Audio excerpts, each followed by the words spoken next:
रमज़ा का महीना है, चलो रब को मनाए, बख्शीश के तलबगार बने सर को झुकाए। रमज़ा का अस्सलामुअलैकुम, welcome back to my channel being Sadaf Saeed official. तो कैसे हैं आप सब लोग? I hope everyone is doing well.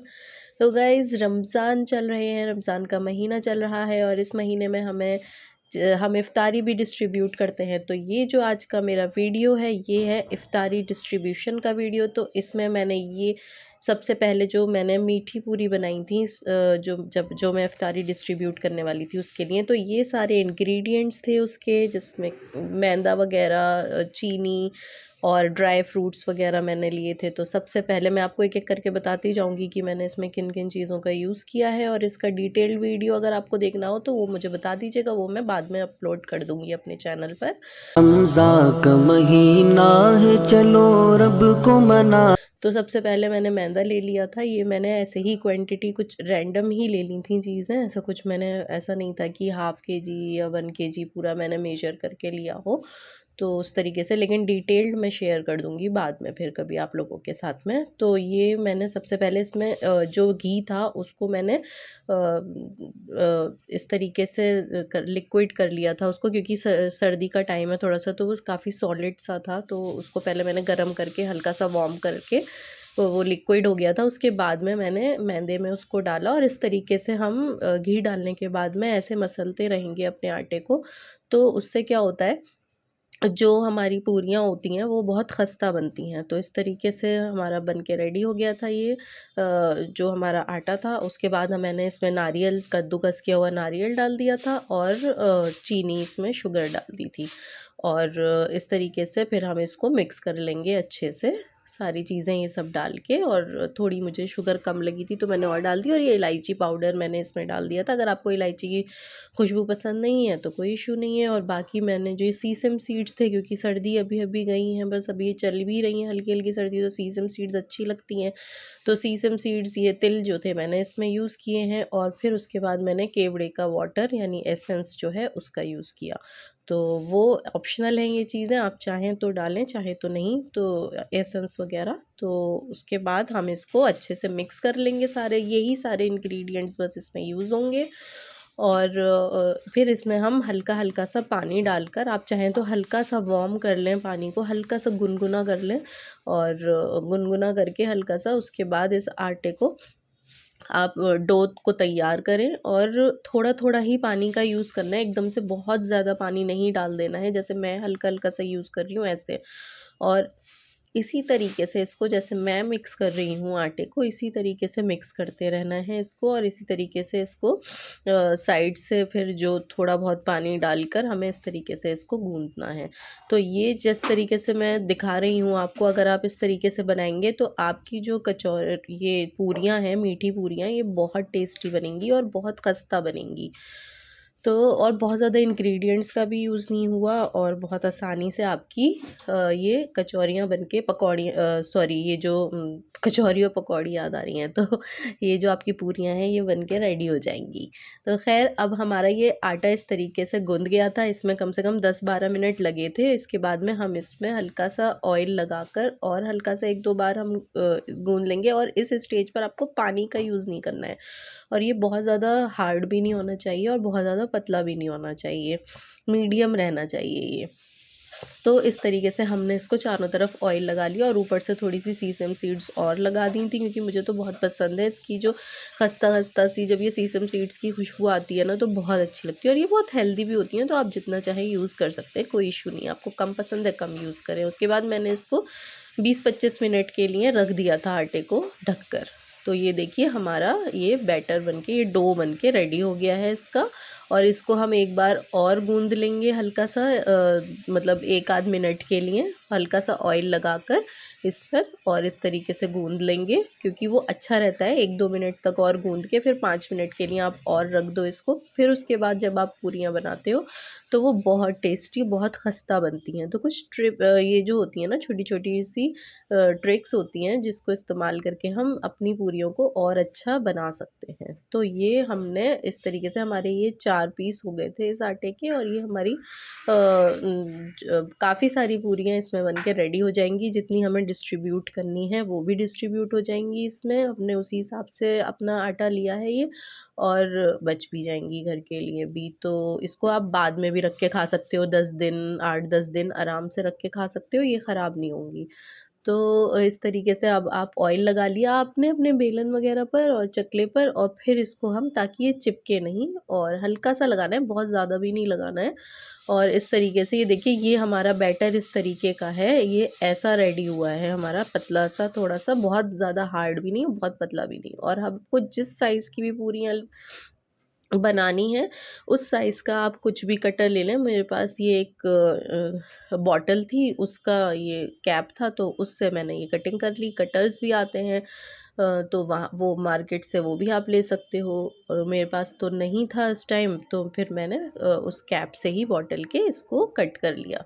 तो ये हमारी कटिंग हो गई थी। ये जो हमारे साइड से बचा था, इसको भी हम निकाल लेंगे, और इसको फिर से हम इसकी पूरियाँ बना देंगे। तो वेस्ट कुछ नहीं होता है इसमें, सब बन जाता है। तो इस तरीके से हमारी ये पूरियाँ बनकर रेडी हो गई थीं। इस तरीके से कटिंग हो गई थी कट करके, और अब हम इनको फ्राई कर लेंगे। तो फ्राई करने के लिए हमने रिफाइंड ऑयल का यूज़ किया है। तो इसको बहुत ज़्यादा गरम पर नहीं फ्राई करना है, मीडियम आंच पर ही फ्राई करना है, वरना ये बहुत जल्दी जल जाएँगी। तो इनको थोड़ा पकाना भी है ना, तो 5-7 मिनट एटलीस्ट इनको, तो उसके लिए हमें इसको मीडियम फ्लेम पर ही हमें इसको फ्राई करना है। तो ये हमारी मीडियम फ्लेम पर हम फ्राई कर रहे हैं, और हम इसको पलटते रहेंगे ताकि ये एक साइड से जले नहीं। और ये देखिए, ये थोड़ी-थोड़ी फूल भी रही हैं, वो इसलिए क्योंकि ये हमने जो इसका, जिस तरीके से इसका डो बनाया है ना, अगर हम वैसे बनाएँगे तो ये अच्छे से फूलेंगी भी। और हमने इसमें सूजी वग़ैरह का यूज़ नहीं किया है, तब भी ये बहुत खस्ता बनेंगी, विदाउट सूजी भी खस्ता बन के रेडी हो जाएँगी।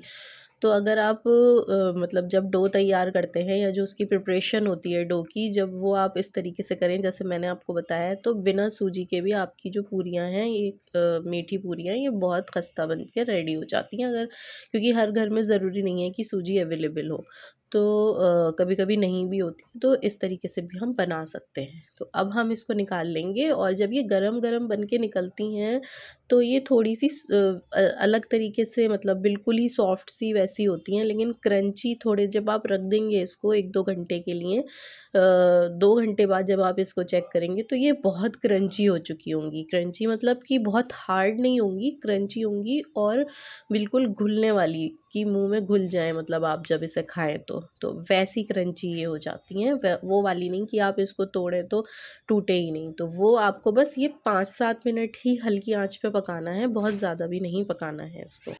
तो ये देखिए, ये हम जब इसे तोड़ेंगे, तो ये देखिए कितनी सॉफ्ट बन रही है। बहुत गर्म थी, तो इसलिए मुझे तोड़ने में थोड़ी-सी दिक्कत हो रही थी। तो ये देखिए, अंदर से ये कितनी सॉफ्ट सी बन गई हैं, और पक भी गई हैं अच्छे से अंदर से। तो इस तरीके से आपकी ये यम्मी सी पूरियाँ हम लोगों की बन के रेडी हो गई थी। तो आप लोग भी इसको ट्राई कीजिएगा इस तरीके से बनाने में, और ये बहुत टेस्टी थी। आप ऊपर से भी सीसम इसमें और स्प्रिंकल कर सकते हो अगर आप चाहो तो। तो ये देखिए, सीसम जो है हमारी बिल्कुल भी जली नहीं है। अगर हम इसको हाई फ्लेम पर पकाते तो ये जल जाती, तो अगर हमने इसको मीडियम पे पकाया है, तो इसलिए ये इस कलर में रेडी हुई हैं। तो ये हमारी बन के रेडी हो गई थी इफ्तारी डिस्ट्रीब्यूशन के लिए, और ये मैंने 1 दिन पहले बना ली थी। तो ऐसे भी आप कर सकते हो कि उस दिन अगर आपको ज़्यादा काम हो, तो आप 1 दिन पहले बना के रेडी करके रख लें।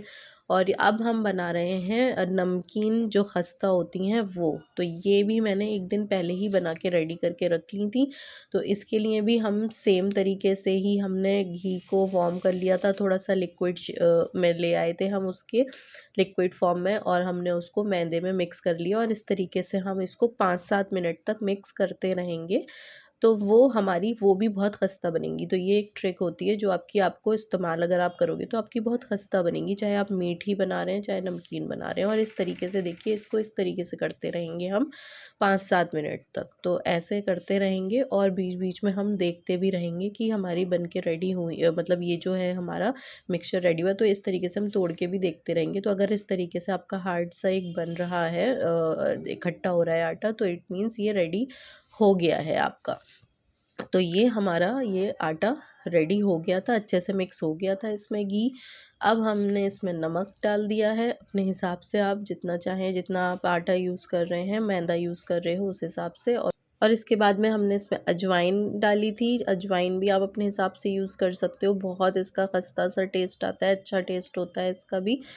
तो अजवाइन डालने के बाद में हमने इसको अच्छे से मिक्स कर लिया। बस यही 2 चीज़ें इसमें यूज़ होंगी घी को मिक्स करने के बाद में। और उसके बाद हम वार्म वाटर लेकर इसको अच्छे से हम इसका डो तैयार कर लेंगे। तो और पानी जैसे इसमें भी आपको बहुत कम कम यूज़ करना है। अगर आपने एक साथ बहुत ज़्यादा पानी का इस्तेमाल कर लिया तो आपकी ये ख़राब होने का डर हो सकता है। तो इस तरीके से आप थोड़ा थोड़ा पानी यूज़ करते रहेंगे और इस तरीके से आप इसका डो तैयार करेंगे। तो ये देखिए, चारों तरफ आप इस तरीके से इसका डो तैयार कर लेंगे। तो गाइज़, इस तरीके से हमारा ये डो तैयार हो जाएगा इसका। और हाँ, अगर आपको मेरा वीडियो अच्छा लग रहा है तो प्लीज़ मेरे वीडियो को लाइक कर दें और काफ़ी लोगों तक, आप लोग जितने लोगों तक शेयर कर सकते हैं उतने लोगों तक शेयर करें मेरे वीडियो को, ताकि और लोग भी मेरे वीडियोज़ देखें और उनको भी हेल्प मिले, वो भी बनाना सीखें कि कैसे इन चीज़ों को बनाया जाता है। और मुझे कमेंट करके भी ज़रूर बताइएगा कि आपको मेरे वीडियोस कैसे लगते हैं। तो ये देखिए गाइज़, इस तरीके से हम इसका जो डो है वो तैयार कर लेंगे और इस तरीके से ही इसको गूँदना है, जैसे मैं गूँद रही हूँ इसमें। तो और हाँ, अगर आप नए हैं तो मेरे चैनल को सब्सक्राइब कर लें और बेल आइकॉन भी प्रेस कर दें, ताकि आगे आने वाले जो वीडियोज़ हैं वो आपको मिलते रहें। तो चलिए आइए फिर अपने वीडियो पर आ जाते हैं। और ये मैंने 20-25 मिनट के लिए जो था गूँध कर अपना जो आटा था वो रख दिया था। और उसके बाद में फिर हमने इसको 20-25 मिनट के बाद में इसको ढककर जो रखा था, फिर उसके बाद इसमें और 2-3 मज़ीद हमने इसको 1-2 मिनट तक गूँधा। और फिर उसके बाद में हमने इसको इस तरीके से कट कर लिया था। और इस कट करने के बाद में, अच्छा, ये जो है हम खस्ता भी कहते हैं इनको, और ये नमक पारे भी कहे जाते हैं। तो नमक पारों को आप अपने हिसाब से, आपको कितने मोटे कितने पतले रखने हैं तो आप अपने हिसाब से इसकी जो वो है, मतलब मोटा पतला कैसा भी आप अपने हिसाब से रख सकते हो। लेकिन थोड़े मीडियम रखे थे मैंने, तो ना बहुत ज़्यादा मोटे थे ना बहुत पतले थे। तो जो मार्केट से हम लेकर आते हैं वो तो बहुत पतले पतले से होते हैं, लेकिन ये घर में हम बना रहे हैं तो थोड़े मोटे मोटे भी होते हैं, तो ये खस्ता लगते हैं। तो मैंने मीडियम इसका वो रखा था। तो इस तरीके से हम इसको, बहुत ज़्यादा ऑयल नहीं लगाया है, देखिए मैंने इसमें बहुत कम ऑयल में ही मैंने इसको रेडी कर लिया है। और अब हम इसको कटिंग कर लेंगे। तो कितनी चौड़ाई, कितना पतला रखना है वो आप अपने हिसाब से देख लीजिएगा। मैंने तो जो देख रहे हो आप उतने पतले रखे थे, और मतलब लंबाई मैंने कम ही रखी थी इसमें। तो ये देखिए, इस तरीके से मैंने इसकी कटिंग कर ली थी। देखने में तो ये कितना प्यारे लग रहा है, कितना अच्छा लग रहा है। फिर उसके बाद में मैंने इसको फ्राई कर लिया था। और फ्राई भी हम जो इसको करेंगे तो वो मीडियम फ्लेम पर ही हम इसको फ्राई करेंगे, क्योंकि ये भी थोड़ा आपके 5-7-8 मिनट लगते हैं एक बार में फ्राई होने में, तभी ये खस्ता बन पाते हैं। आप एकदम से हाई फ्लेम पर इसको फ्राई करोगे तो ये फ्राई तो जल्दी हो जाएंगे, लेकिन ये खस्ता नहीं बन पाएंगे। तो कोशिश करनी है कि हमारा जो ऑयल हो वो मीडियम गर्म हो, बहुत ज़्यादा गर्म नहीं हो। और इसको आप उसी में, जिसमें मैंने वो पूरियाँ फ्राई की थी मीठी, उसी में मैंने ये फ्राई कर लिया है, उसी ऑयल में ही। सेम ऑयल का आप यूज़ कर सकते हो, कोई इशू नहीं है। तो उसमें मैंने इसको फ्राई कर लिया और ये मीडियम था। आप देख पा रहे होगे कि मेरे डालने से, जैसे ही मैंने इसमें इनको डाला है तो ये एकदम से बहुत ज़्यादा वो नहीं हुए। अगर ये बहुत गर्म होता तो ये एकदम से ही ब्लैक हो जाते हैं ये 1-8 मिनट में ही। तो ये देखिए, इस तरीके से ये ब्राउन हो गए हैं। और अब हम इसको मीडियम फ्लेम पर ही हम इसको इस तरीके से फ्राई करते रहेंगे और इसको चलाते रहना है। अगर आपने इसको छोड़ दिया, मतलब छोड़ के आप खड़े हो गए, तो फिर ये जलने का भी डर रहता है इसमें। तो इस तरीके से ये हमारे रेडी हो गए थे और ये बहुत ही खस्ता बने थे, बहुत बिल्कुल मुँह में घुल रहे थे, इतने खस्ता बने थे ये। तो अगर आप जैसे मैंने आपको बताया है, अगर आप इस तरीके से बनाएँगे तो ये बहुत खस्ता बन के रेडी होंगे। ये देखिए मैंने आपको तोड़ के भी दिखाया है, अंदर से भी कितने पक गए हैं। वो इसीलिए पके हैं कि मैंने इसको मीडियम फ्लेम पर, मीडियम आँच पर ही पकाया है।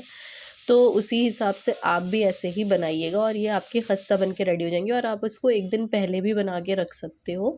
तो उसमें क्या होगा कि ये आपके 10-12 दिन चल जाते हैं, तो ये आपके उस दिन जिस दिन आप इफ्तारी डिस्ट्रीब्यूट कर रहे हो, तो आपको बहुत ज़्यादा काम हो जाता है उस दिन, तो आपका कुछ टाइम जो है बच जाएगा और आपकी 2 डिशेज़ रेडी हो जाएँगी। तो इस तरीके से मेरी ये 2 डिश जो थी, जो 2 चीज़ें, 2 ये मैंने 1 दिन पहले ही रेडी कर ली थी अपनी, तो मुझे बहुत ईज़ी हो गया था फिर उस दिन ना इफ्तारी डिस्ट्रीब्यूशन वाले दिन। तो फिर उसके बाद नेक्स्ट डे जिस दिन हम इफ्तारी डिस्ट्रीब्यूट कर रहे थे, उस दिन मैंने ये दही फुल्की मैं बना रही हूँ, तो दही फुल्की में मैंने सिंपल बस बेसन में नमक और मिर्च डालकर उसको मिक्स कर लिया था और पतला सा, मतलब बहुत ज़्यादा पतला नहीं, मीडियम सा मैंने बैटर इसका बना के फिर इस तरीके से इसकी मैंने पकौड़ियाँ बना ली थी। तो ये मेरी सिंपल सी पकौड़ियाँ थी, सिर्फ बेसन नमक मिर्च की। तो क्योंकि दही बड़े बना रहे थे तो उसमें तो सिंपल पकौड़ियाँ ही यूज़ होती हैं और इनको फिर मैंने फ्राई करके और एक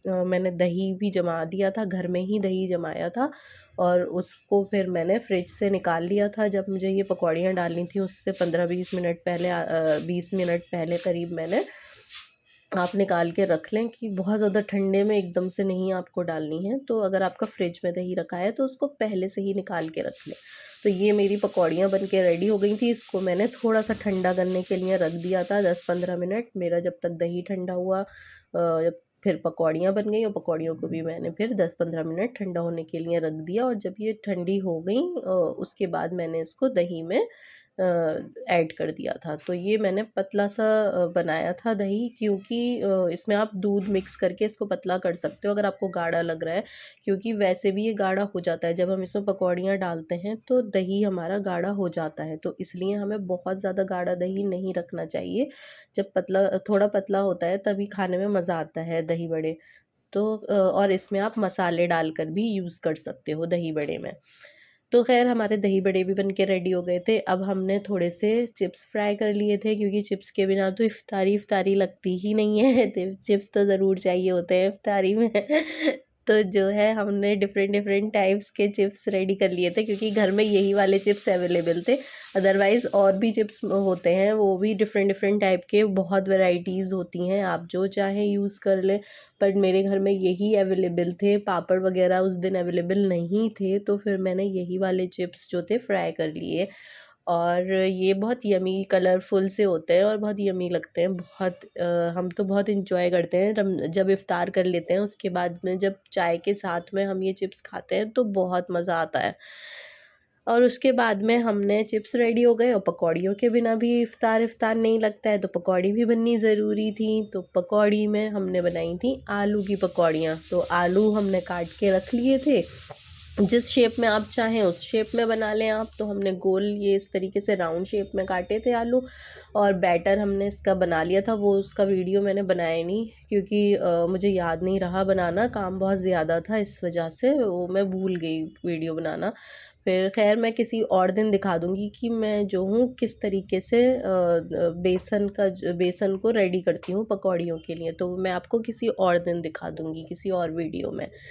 तो ये हमारी पकौड़ियाँ रेडी हो गई थी आलू की। इनको भी हमें एकदम से बहुत हाई फ्लेम पर नहीं करना है और बहुत लो भी नहीं करना है, अदरवाइज़ इसमें ना बहुत ऑयल चला जाएगा। तो इसको भी हमें मीडियम फ्लेम पर ही रख कर इसको हमें रेडी करना है पकौड़ियों को। तो ये हमारी इस तरीके से ये क्रंची क्रंची सी खस्ता सी पकौड़ियाँ हमारी बनकर रेडी हो गई थी और ये हमारा सब सामान था जो हमारा रेडी हो गया था इफ़्तार के लिए। और कुछ चीज़ें थी जैसे छोले वगैरह वो भी मैंने एक दिन पहले ही रेडी कर लिए थे, बट उसका वीडियो मैंने बनाया नहीं।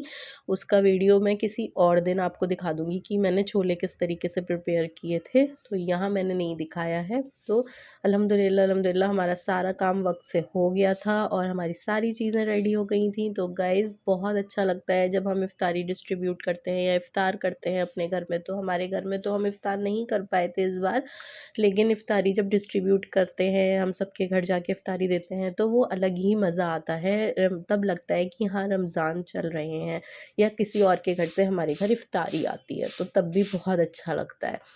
तो गाइज़ ये हमारा जितना भी सामान था इफ्तारी का, वो हमारा ये सब सामान था, जिसमें से कुछ चीज़ें मैंने एक दिन पहले बना ली थी और कुछ चीज़ें मैंने सेम डे ही बनाई थी।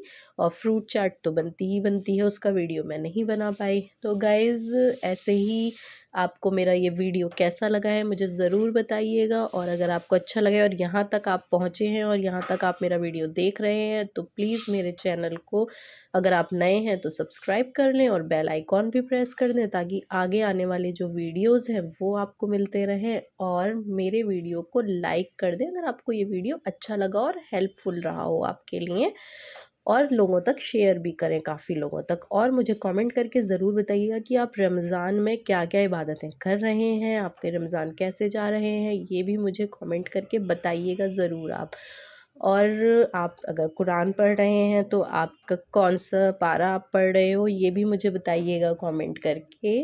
तो ये हमारी जो ट्रे थी जो हम डिस्ट्रीब्यूट कर रहे थे, जिसमें हम तो इफ्तारी अपनी, वो हमारी रेडी हो गई थी और बहुत अल्हम्दुलिल्लाह बहुत अच्छा लगा। और हाँ, एक बात और याद रखिए कि जब भी आप इफ्तारी डिस्ट्रीब्यूट करें तो गरीबों को देना ना भूलें, उनको ज़रूर याद रखें, बल्कि डेली आप अपने कोशिश करें कि जो भी आपके घर में बन रहा है उसमें से आप कुछ ना कुछ, जो आपके आसपास कोई गरीब है कुछ है, तो उन लोगों तक ज़रूर पहुंचाएं।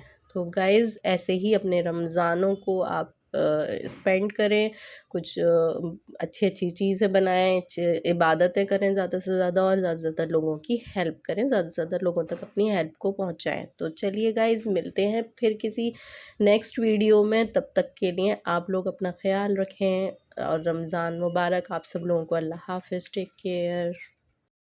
रमज़ान का महीना है, चलो रब को मनाए।